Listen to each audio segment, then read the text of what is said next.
Teaneck Democratic Municipal Chair. And I welcome you all to the 5th Congressional District Congressional Debate Forum. My name is Jason Castle, and I'm a Marine Corps veteran. I am the son of a teacher, I am the husband of a teacher, and I'm in this race because I believe that the issues that stand before us cannot wait.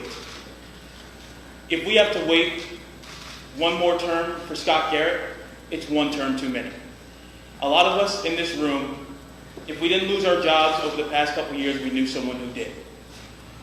A lot of us in this room understand that we have men and women who are deployed to foreign wars that are raising our debt, we're sacrificing our lives, when these young men and women can ultimately be back home with us. A lot of us in this room understand that we have a failing educational system. Many of us have children or grandchildren in the educational system. It's a public education system. And because it's not an educational system that is right or giving a good education to all children, it is not the public education system that we need in this country. I'm in this race because these are urgent matters. And of the candidates that are up here, I believe I'm the most well-prepared to strike the strongest contrast with Scott Garrett, the most prepared candidate to move forward in the general election, and the candidate who has no political baggage that can aid as being a distraction in the general election. So I thank you for your time, I thank you for your attendance, I thank you all for your attendance, and good luck. Okay, I'm Diane Sayre, and I am part of a national slate of LaRouche Democrats across the country. We are running a slate because if Mitt Romney and Barack Obama are the best that our nation can come up with for presidential candidates, then we're in a lot of trouble.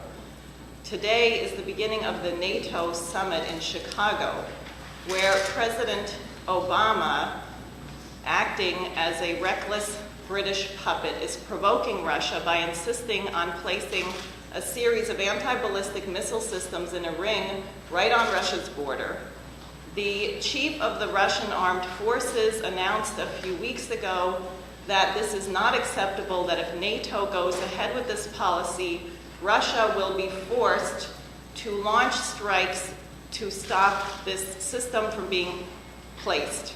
So we have a president who is jeopardizing the entire planet by putting the United States on a collision course with Russia. Secondly, as came up in the previous discussion, and many people may have noticed, Glass-Steagall has become a major national issue, especially in the wake of J.P. Morgan's admitted losses of $2 billion, now $4 billion, soon to be $20 billion. Had Glass-Steagall been in effect, J.P. Morgan could not have used the deposits of its commercial customers to launch this speculative bubble. Greece is about to disintegrate and leave the euro. So I am proposing Glass-Steagall be reinstated immediately as the first step to allowing the U.S. to return to a system of national credit and major infrastructure building along the lines of what Franklin Roosevelt did that got us out of the Great Depression. Specifically, I'm proposing the North American Water and Power Alliance, which would create 4 to 6 million jobs and alleviate drought and flooding across the nation. Thank you. My name is Adam Gussin. Welcome, thank you for coming today. 3 generations of my family live in this district. I'm a proud Democrat, and I want to help make our government fair and honest. Fair and honest government cannot be just of the 1% for the 1%. Fair and honest government cannot be career politicians consistently voting just in their own personal best interest. Fair and honest government cannot be a tool to further the profits of big oil and others at the expense of the rest of us. Scott Garrett has a perfect voting record. Perfect on the war on women, a perfect voting record for big oil subsidies, a perfect voting record for handouts on regulatory giveaways for financial institutions that brought us the economic meltdown we deal with today. That is not the representation we need. That is not the representation we deserve. We need someone willing to stand up for the middle class, to create jobs and ensure educational opportunities, to fight for better tomorrows for us and for our children. We deserve real representation, not a congressman willing to sell votes to the highest donor. We deserve real representation, not a congressman willing to hire a lobbyist from a bankrupt mortgage lender as his chief of staff. We deserve better. We deserve better than Scott Garrett. We also deserve better than Diane Sayre looking to impeach the president and bring LaRouche divisiveness to town. We deserve better than Jason Castle, who does not live in the district and has never held elective office. We deserve better. I serve as a 2-term councilman and deputy mayor of one of the largest towns in this district. I've lived here my entire life, and I know this district from the Hudson to the Delaware. I'd like your support so that we can move the 5th District forward. Thank you very much. There are a couple of questions here for individual candidates, so I'm just going to ask them, and then we can just kind of go on. Please describe the key features of the Glass-Steagall Act. Do you think it should be reinstated? Why or why not? I'm not going to partake in a replay of the first debate that I missed. This is not a forum on Glass-Steagall or the Lyndon LaRouche platform. I'm not going to engage in that. I don't believe that the Lyndon LaRouche platform is a real platform. I don't believe its candidates are a real slate of candidates, and I don't believe that this discussion is furthered by feeding into that. Anybody care to respond to that? Yes, I will. So this one kind of covers all of that. At every point, our nation has made great progress. We have had leaders who have had great visions for the future, such as FDR and John Kennedy. What is your vision of the future of our nation? Where should we be 50 years from now? And how would you use your congressional seat to get us there? President Kennedy envisioned that we would be on Mars by 1984. We are a few decades late. If we were able to figure out how to get there, how to create an atmosphere, how to create a gravitational field, there's virtually no problem here on Earth that we would not have solved by now. The future of our nation is not going to be defined in money. It's going to be defined by the quality of human beings that we are producing. Better educated, kinder, classical musicians, people who don't have to work 89 hours a week to support a family, and people who don't have to worry where their next meal is going to come from. So 50 years from now, NWAPA will have been completed, and we should be well on our way to having an industrial base on the moon and some of our first missions to Mars. Not to be confused with the Martians, but 50 years ago, John F. Kennedy challenged his nation to put a man on the moon. When he did that, it was science fiction. 9 years later, there was a man on the moon.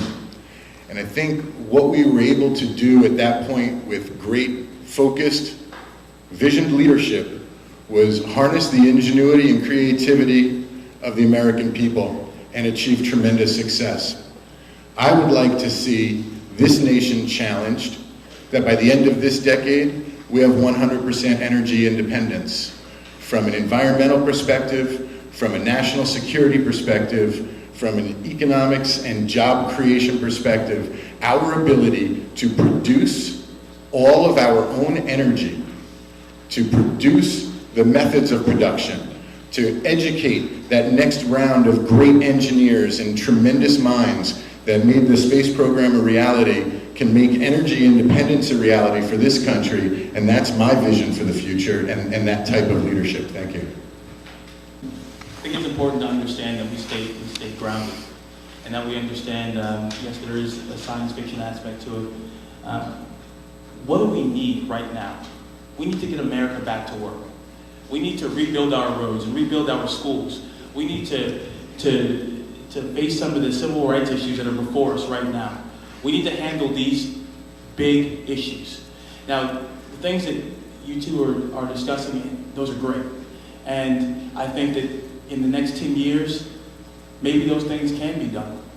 Well, maybe not colonize Mars, but there are a lot of things that can be done in the next 10 years. But right now, we need to focus on making sure that our roads are sound, our schools are great, and making sure that people are getting back to work. That's what we need to focus on right now. The question I have is, to what end are we doing these little things? Are we preparing our children to be soldiers in perpetual wars that go on for decades? To be able to be involuntarily locked up and detained without trial by a government that wants to silence the creativity of the population? Or are we preparing our children to be participants in something that's immortal, that has a life beyond their own generation and contributes to future generations?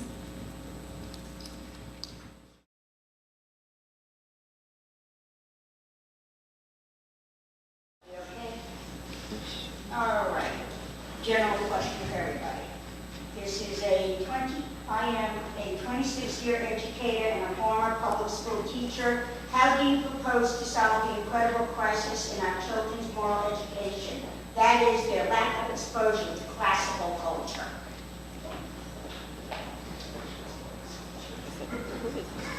Number 2. Forget. Oh, it's me.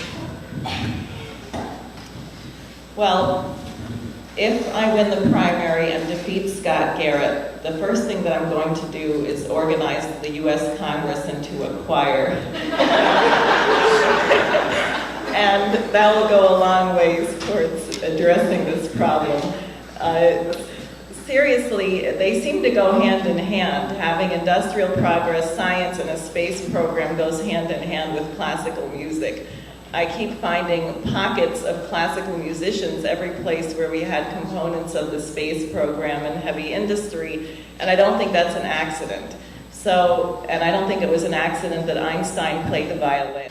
I think there's great hubris in putting aside our current culture. While we certainly have our flaws and our foibles, I think if Einstein lived today, he may just as likely have been a DJ. If Planck lived today, he may have just as likely played the electric guitar.